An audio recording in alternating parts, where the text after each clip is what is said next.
नमस्कार, आप देख रहे हैं दूरदर्शन किसान कार्यक्रम कृषि दर्शन में आप सभी का स्वागत है। मैं हूं आपके साथ ज्योत्सना टंडन।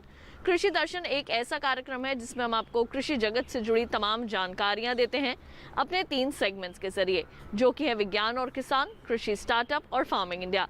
इन तीनों ही सेगमेंट्स में होती हैं कुछ ऐसी खास जानकारियां जो कि आपके लिए काफ़ी लाभकारी साबित हो सकती हैं। अपने आज के कार्यक्रम के इस अंक में हम आपको जानकारी देने वाले हैं केले के उत्पादन और उसके प्रसंस्करण के बारे में। इसके साथ ही आपकी मुलाकात करवाएंगे एक प्रगतिशील किसान से और अंत में बात होगी किसान क्रेडिट कार्ड योजना की। तो इन तमाम जानकारियों के साथ आइए शुरू करते हैं हमारा आज का कृषि दर्शन कार्यक्रम। आइए कार्यक्रम की शुरुआत करते हैं हमारे पहले सेगमेंट विज्ञान और किसान से। किसान भाइयों बहनों, केला जो कि हमारे देश में काफ़ी प्रचलित है और हमारे कई किसान भाई बहन ऐसे हैं जो कि आज के समय में केले का उत्पादन करके अच्छा मुनाफा हासिल कर रहे हैं। केले का न केवल सीधा सेवन किया जा सकता है बल्कि उसको सब्जी के रूप में भी इस्तेमाल किया जाता है। केले के चिप्स भी बनाए जाते हैं, उससे आइसक्रीम भी बनती है। कहा जा सकता है कि केले के छिलके से लेकर केले के फल तक हर चीज़ का इस्तेमाल आसानी से किया जा सकता है और केला हमारी सेहत के लिए भी काफ़ी लाभकारी होता है। आपको बता दें कि केले की मांग साल भर हमारे बाज़ारों में जो है वो बनी रहती है। इसलिए अगर हमारे किसान भाई बहन केले का उत्पादन कर उसका प्रसंस्करण भी अगर साथ में करें तो अपनी आमदनी में इजाफा कर सकते हैं। अपने आज के कार्यक्रम के पहले भाग में आइए हम आपको जानकारी देते हैं केले के उत्पादन और उसके प्रसंस्करण के बारे में।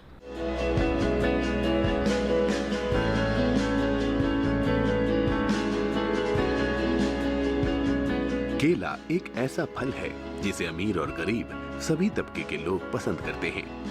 ये दुनिया के सबसे पुराने और लोकप्रिय फलों में गिना जाता है। इसकी लोकप्रियता का कारण ये भी है कि केला ग्लूकोज से भरपूर होता है, जो शरीर को तुरंत ऊर्जा प्रदान करने में सहायक होता है। इसके अलावा इसमें कैल्शियम, मैग्नीशियम, फास्फोरस और जिंक पर्याप्त मात्रा में पाया जाता है। यही कारण है कि बाजार में केले की मांग हमेशा ही बनी रहती है। ऐसे में किसान अगर केले की खेती और प्रसंस्करण करे तो निश्चित ही लाभ कमा सकते हैं।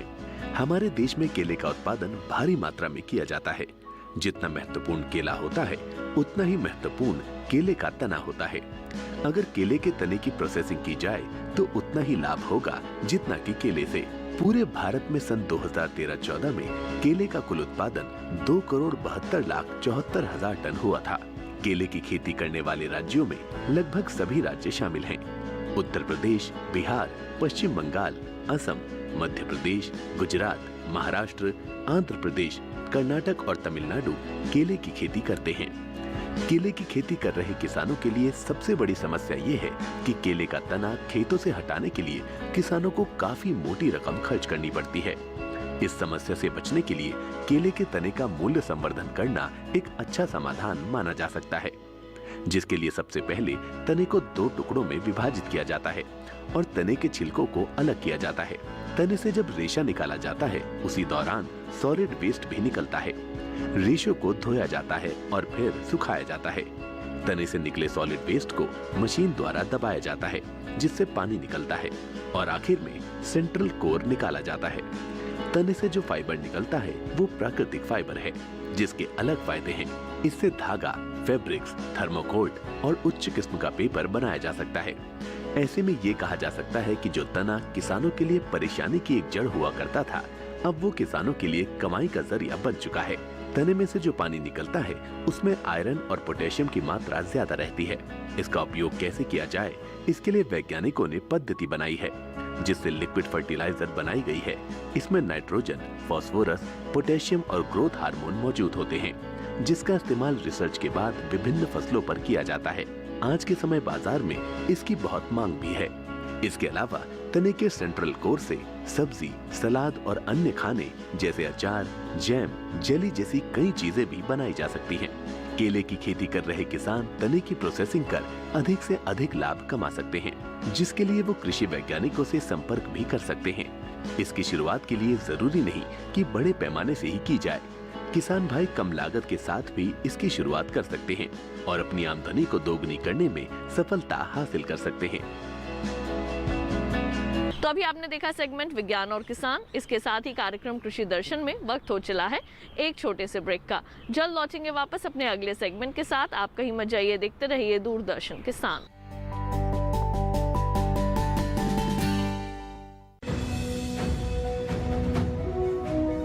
भारत सरकार का हर प्रयास किसानों को दे रहा है एक नई आस। देश के किसानों की खुशहाली और उन्हें आत्मनिर्भर बनाने के लिए भारत सरकार समर्पित है।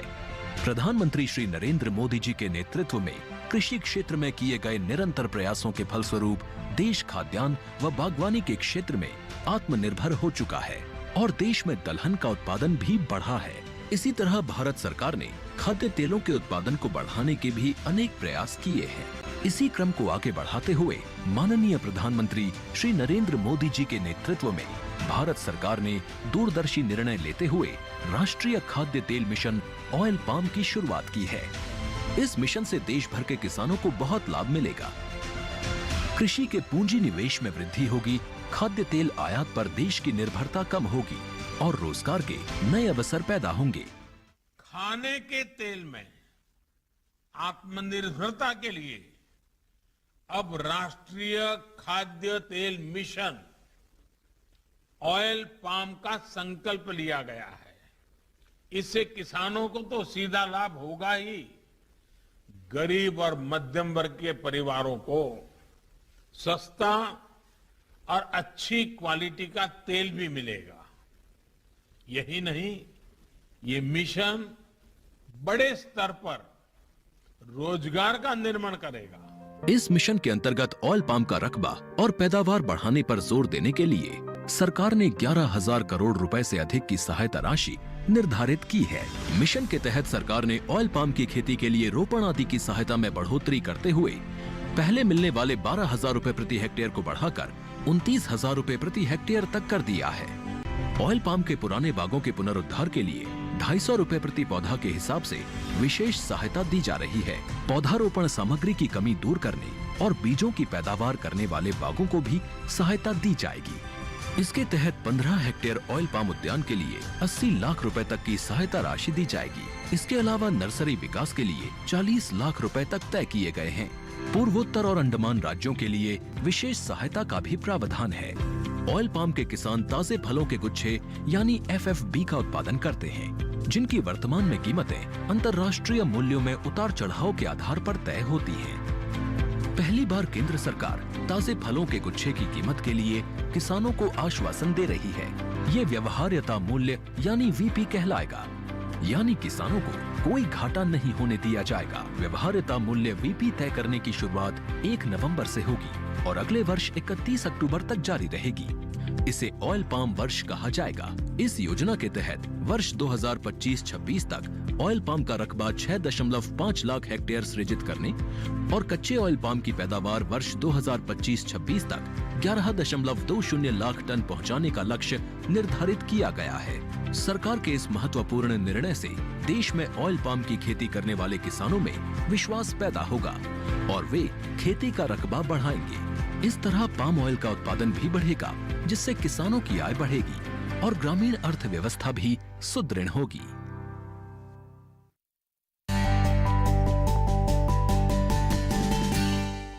ब्रेक के बाद एक बार फिर आप सभी का स्वागत है कार्यक्रम कृषि दर्शन में। आइए कार्यक्रम में बढ़ते हैं आगे और अब देखते हैं सेगमेंट कृषि स्टार्टअप।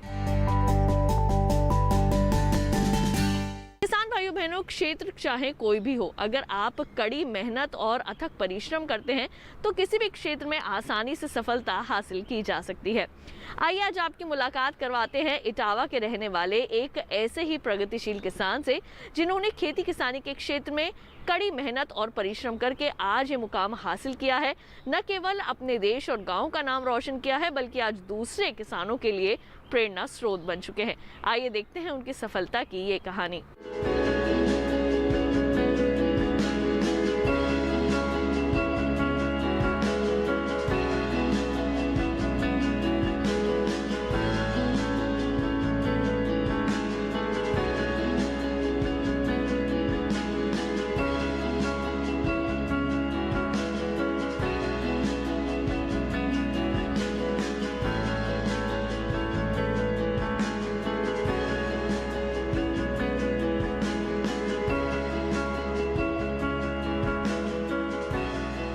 आइए आपको मिलवाते हैं एक ऐसे किसान से जिनको देखकर लगता ही नहीं कि वो किसान है।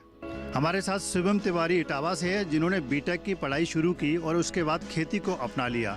आइए जानते हैं कि वो क्या कारण थे कि उन्होंने खेती को अपनाया। शिवम जरा बताएं। सर मेरा नाम शिवम तिवारी है, मैं इटावा से बिलोंग करता हूँ। तो मैं बीटेक मैंने 2015 में शुरू की थी, तो 2019 में कंप्लीट होने वाली। तो उससे पहले ही मैंने 1 साल पहले ही लैब स्टार्ट कर दी थी टिश्यू कल्चर, तो जिसकी मैंने ट्रेनिंग शिमला में ली थी, क्योंकि मुझे नौकरी की तरफ थोड़ा मेरा रुझान कम था और मैंने आज तक अभी तक कोई भी गवर्नमेंट या प्राइवेट उसमें अभी तक अप्लाई नहीं किया है नौकरी के लिए। मुझे मेनली आलू के ही पहले से ही हम लोग किसान पिताजी काम करते थे आलू की खेती में, तो सोचा कि इसको ही कुछ अलग करके थोड़ा बीज का काम शुरू किया है, क्योंकि बीज की डिमांड अपने इटावा हुआ, मेरठ हुआ, आगरा, क्योंकि यहाँ आलू बहुत उत्पादन होता है और बीज की क्वालिटी वो नहीं मिल रही थी किसानों को और गवर्नमेंट भी उतना नहीं दे पा रही थी सीड। तो हमने सोचा जैसे पंजाब के किसान कर रहे हैं, सीड बना रहे हैं, खुद अपना लैब लगाइए, तो हम भी कुछ अलग करें अपना, और इससे हमारी उपज भी बढ़ी है और जो हमें दुगना रेट, 3 गुना 4 गुना रेट मिल रहा है। जैसे हमें 500 रुपये पर बोरी 50 kg का रेट मिल रहा है, तो आज हमें 2000 रुपये पर बोरी बिक रहा है।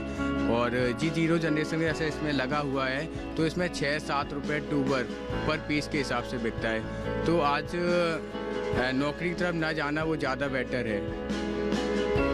और मैंने जैसे शिमला से मेरा टाई अप हुआ है कुफरी फ्राइयोम वैरायटी का, तो वहाँ से हम ट्यूब लाते हैं पर प्लांट की, जैसे कुफरी लीमा है, कुफरी फ्राइयोम है, हर वैरायटी का ट्यूब लाते हैं। उसको हम लैब में मल्टीप्लाई करते हैं मार्च के समय और अक्टूबर में हम इसको एक ग्रीन नेट हाउस है उसमें हम रखते हैं। उसके बाद इसको हम 10-15 दिन ग्रीन नेट हाउस में रखने के हार्डनिंग करने के बाद इसको हम दूसरे नेट हाउस में ले जाते हैं, इसको हम इंसेक्ट नेट हाउस बोलते हैं वाइट, तो उसमें हम इसकी प्लांटिंग करते हैं। वही इसको हम 3 महीने का टाइम देते हैं। उसके बाद हम इसको मल्टीप्लाई होने के बाद इसको हम G0 जनरेशन बोलते हैं, जो इसका ट्यूबर और आलू निकलता है उसको हम G0 बोलते हैं। उसके बाद ये ओपन में लगाया जाता है, इसको हम G1 G2 बोलते हैं, नेक्स्ट ईयर G2 हो जाता है। इसके बाद G1 G2 हम किसानों को देते हैं और कुछ ट्यूबर जो इसका निकलता है वो G0 हम होता है, उसको हम जैसे छोटे बड़े किसान हैं वो ले जाते हैं, पंजाब हरियाणा की सीड ले जाते हैं। आप ये बताइए कि आप हमारे युवाओं को क्या मैसेज देना चाहते हैं जो नौकरी की तलाश में इधर उधर भटकते हैं। अगर युवा चाहे तो एग्रीकल्चर सेक्टर में इस टाइम बहुत स्कोप है, चाहे वो ऑर्गेनिक खेती करना चाहे या केले पे टिश्यू कल्चर लैब लगाना चाहे, उसमें काफ़ी मतलब स्कोप है। तो नौकरी की तरफ ना जाके अगर खेती बाड़ी पर ध्यान दें तो ज़्यादा बेटर होगा और पैसे भी काफ़ी आपको फ़ायदा होगा, मुनाफा।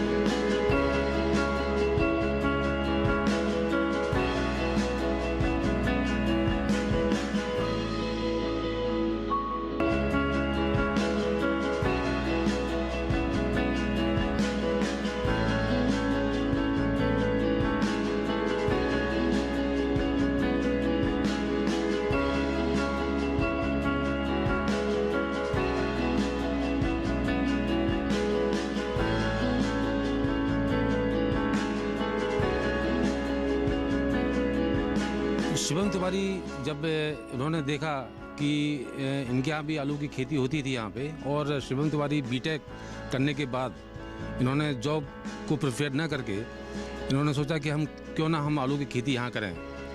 उसी बीच में हमारे प्लांट प्रोटेक्शन के साथी डॉक्टर भूपेंद्र सिंह और आलू पे रिसर्च में काम किए डॉक्टर बीबी जायसवाल, हम लोगों के जब मोटिवेट किया शिवम तिवारी जी को, तो शिवम तिवारी ने अपना यहाँ पे एक लैब तैयार किया। उस लैब में लगभग 13 वैरायटी अपने लैब में ये तैयार करते हैं और धीरे धीरे आज करीब मुझे लगता है कि कम से कम 50 से 60 हेक्टेयर खुद अपने खेतों पे आलू की खेती यहाँ कर रहे हैं।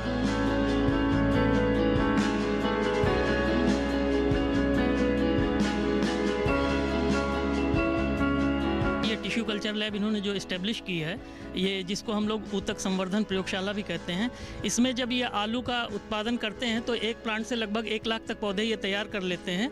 और ये इस तरह से जो पौधे तैयार होते हैं ये हमारे डिजीज़ फ्री होते हैं। जो हमारी वैरायटीज़ हैं इनमें सबसे ज़्यादा झुलसा की समस्या आती है, अन्य जो बीमारियाँ आती हैं, जब टिश्यू कल्चर से उस बीज का उत्पादन किया जाता है तो उनमें इन बीमारियों की संभावना नगण्य हो जाती है, जिससे हमारा जो आलू है बहुत ही अच्छा होता है। और जब फील्ड पे हम लोग जब कभी कभी आते हैं तो फील्ड में नहीं दिखाई पड़ती कोई भी बीमारियां जो टिश्यू कल्चर से उत्पादित हैं।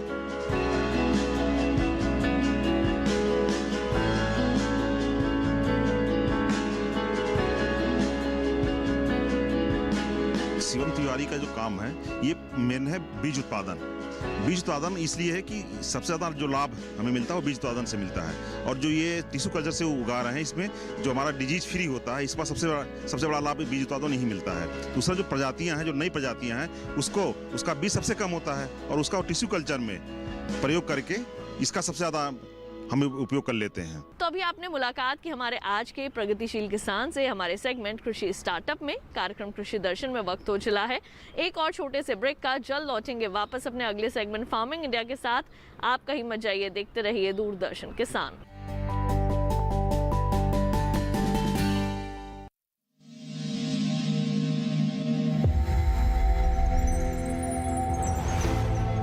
आत्मनिर्भर किसान भारत की शान। उत्पादन में आत्मनिर्भर होने के साथ साथ फसल की कटाई के उपरांत उपज की हानि को रोकने, ग्रामीण क्षेत्रों में रोजगार सृजन करने और बीज से बाजार तक के विजन को मजबूती देने के उद्देश्य से 1 वर्ष पूर्व माननीय प्रधानमंत्री श्री नरेंद्र मोदी जी ने एक महत्वाकांक्षी केंद्रीय योजना एग्रीकल्चर इंफ्रास्ट्रक्चर फंड की शुरुआत की। इस आधुनिक इंफ्रास्ट्रक्चर से कृषि आधारित उद्योग लगाने में एक बहुत बड़ा बदलाव आएगा और बहुत बड़ी गति आएगी। साथियों, अब हम उस स्थिति की तरफ बढ़ रहे हैं जहां गांव के कृषि उद्योगों से फूड आधारित उत्पाद शहर जाएंगे और यही तो आत्मनिर्भर भारत अभियान का संकल्प है। एग्रीकल्चर इंफ्रास्ट्रक्चर फंड से पात्र लाभार्थी गोदामों का निर्माण कर सकते हैं, छटाई या ग्रेडिंग इकाई, पैकिंग हाउस, सप्लाई चेन और कोल्ड चेन जैसी सुविधाएं या फिर प्राथमिक कृषि प्रसंस्करण केंद्र की स्थापना कर सकते हैं। इस योजना के तहत पात्र लाभार्थियों को 2 करोड़ रुपए तक के ऋण पर अधिकतम 7 वर्ष के लिए ब्याज में 3% तक की छूट दी जा रही है। ऋण पुनर्भुगतान के लिए 6 महीने से 2 वर्ष तक मोरेटोरियम की सुविधा भी उपलब्ध है। इस योजना ने अब तक सफलता की कई मिसालें कायम की हैं, जैसे कि मध्य प्रदेश के लाभार्थी श्री विपिन त्रिपाठी ने एग्रीकल्चर वेस्ट से बायोफ्यूल बनाने का इनोवेटिव प्राइमरी प्रोसेसिंग सेंटर लगाया है। लोन मिलने की वजह से हम समय पर सारी मशीनों का प्रोक्योरमेंट और सारा सिविल वर्क टाइम पे करवा पाए, जिससे ये प्रोजेक्ट को लगाना संभव हो पाया। राजस्थान के लाभार्थी श्री यशवर्धन मुंद्रा ने सॉर्टिंग एंड ग्रेडिंग यूनिट लगाकर रोजगार के अवसर पैदा किए हैं। कर्नाटक की महिला उद्यमी श्रीमती ममता वी ने प्राइमरी प्रोसेसिंग सेंटर लगाकर प्रगति की नई राह चुनी है। ಸಣ್ಣ ಪುಟ್ಟ ಉದ್ಯಮಿಗಳನ್ನ ಮತ್ತಷ್ಟು ಅಗ್ರಿಕಲ್ಚರಲ್ಲಿ ಹೆಚ್ಚು ನಾವು ಇನ್ನಷ್ಟು ಸಾಧನೆ ಮಾಡಲಿಕ್ಕೆ ಕಾರಣಕಾರಕವಾದಂತ ಈ ಅಗ್ರಿಕಲ್ಚರಲ್ ಇನ್ಫ್ರಾಸ್ಟ್ರಕ್ಚರ್ ಫಂಡ್ ಇಂದ ನಮ್ಮ ಇನ್ನಷ್ಟು ಯೋಜನೆಗಳು ಆಯೋಜನೆಗಳು ಉತ್ತಮಗೊಂಡಿದೆ। राजस्थान के लाभार्थी श्री दिनेश भट्टर ने जीरे की प्रोसेसिंग यूनिट लगाकर आसपास के ग्रामीणों को आत्मनिर्भरता प्रदान की है। महाराष्ट्र के लाभार्थी श्री अनूप कुमार मोहता ने वेयर हाउस बनाकर अन्न भंडारण को सुनिश्चित किया है। आज देश के कोने कोने से किसान, कृषि उद्यमी, किसान उत्पादक संघ, प्राथमिक कृषि सहकारी समितियां, स्वयं सहायता समूह और कृषि उपज मंडियां इस योजना का लाभ उठा रहे हैं।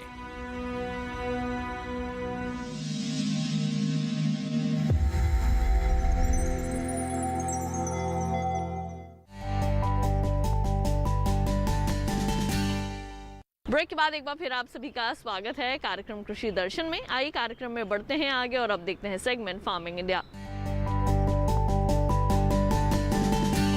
हमारी वर्तमान सरकार की प्राथमिकता है किसान। हमारी वर्तमान सरकार चाहती है कि किसानों की आय को दोगुना किया जा सके, इसलिए उनको ध्यान में रखते हुए हमारी सरकार कुछ ऐसी योजनाएं लेकर आती है जिससे कि आपको ज़्यादा से ज़्यादा आर्थिक लाभ मिल सके और कृषि के क्षेत्र में आप सभी आगे बढ़ सकें। आइए आज आपको जानकारी देते हैं एक ऐसी ही योजना के बारे में जिसका नाम है किसान क्रेडिट कार्ड योजना। इसकी शुरुआत क्यों की गई, इसके पीछे क्या उद्देश्य था और आज के समय में किसान किस तरह से इससे लाभ हासिल कर सकते हैं, लाभ हासिल कर रहे हैं, दिखाते हैं आपको तमाम जानकारियां इस खास रिपोर्ट में।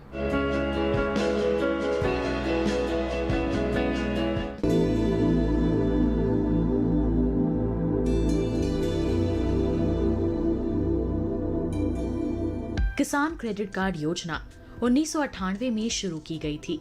इसका उद्देश्य किसानों को कृषि गतिविधियों के लिए बिना किसी बाधा के समय पर ऋण उपलब्ध कराना था।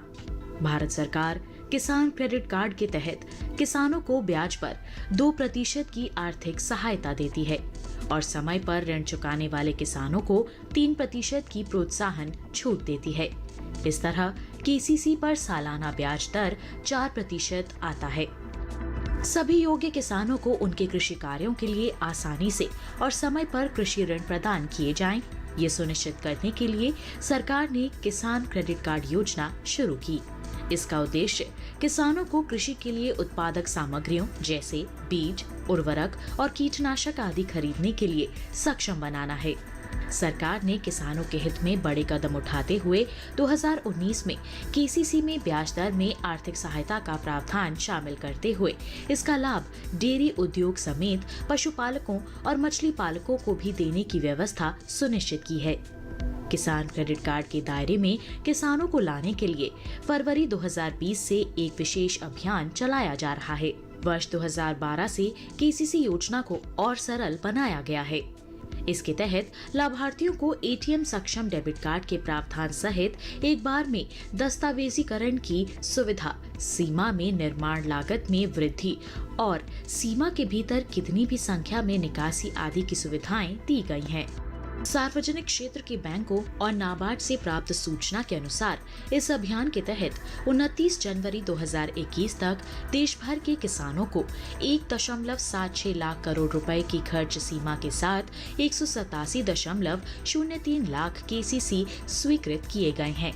किसान क्रेडिट कार्ड की वजह से किसान अपनी फसल का बीमा भी करवा सकते हैं, जिस किसी भी कारण से अपनी फसल नष्ट होने पर उनको मुआवजा भी दिया जाता है, जैसे बाढ़ की स्थिति में फसल का डूब के नष्ट हो जाना या सूखा पड़ने पर फसल का जल जाना आदि सुविधाओं में यह किसान क्रेडिट कार्ड बहुत ही ज्यादा काम आता है। इसकी वजह से किसान लाभ उठा सकते हैं। सस्ती ब्याज दर पर लोन उपलब्ध कराने के इस अभियान से न सिर्फ किसानों की आय में बढ़ोतरी होगी, बल्कि इससे ग्रामीण अर्थव्यवस्था को मजबूती मिलेगी और कृषि तथा इससे जुड़े क्षेत्रों में उत्पादन बढ़ेगा। साथ ही हमारे देश के लिए खाद्य सुरक्षा सुनिश्चित करने की दिशा में भी इस मुहिम की विशेष भूमिका होगी। तो किसान भाइयों बहनों, हम उम्मीद करेंगे कि हमारे आज के कार्यक्रम में दी गई जानकारियां आप सभी के जरूर काम आएंगी। कृषि दर्शन आपका अपना कार्यक्रम है। इस कार्यक्रम के लिए अगर आप अपने कोई सुझाव देना चाहते हैं तो आप हमें पत्र लिख सकते हैं। हमारा पता है कृषि दर्शन, कमरा number 59A, CPC Doordarshan, Khelgaon, नई दिल्ली 110049। अगर आप हमें ईमेल करना चाहते हैं तो हमारा ईमेल ID है krishidarshandddk@gmail.com। अगर आप हमारे इस कार्यक्रम को दोबारा देखना चाहते हैं तो टीवी स्क्रीन पर दिखाए जा रहे QR कोड को स्कैन कीजिए और सीधा YouTube चैनल पर जाकर आप दूरदर्शन किसान चैनल के अंतर्गत हमारे इस कार्यक्रम को आसानी से देख सकते हैं और कृषि जगत से जुड़ी तमाम जानकारियां हासिल कर सकते हैं। तो आज के लिए केवल इतना ही। मुझे दीजिए इजाजत। आप देखते रहिए दूरदर्शन किसान। नमस्कार।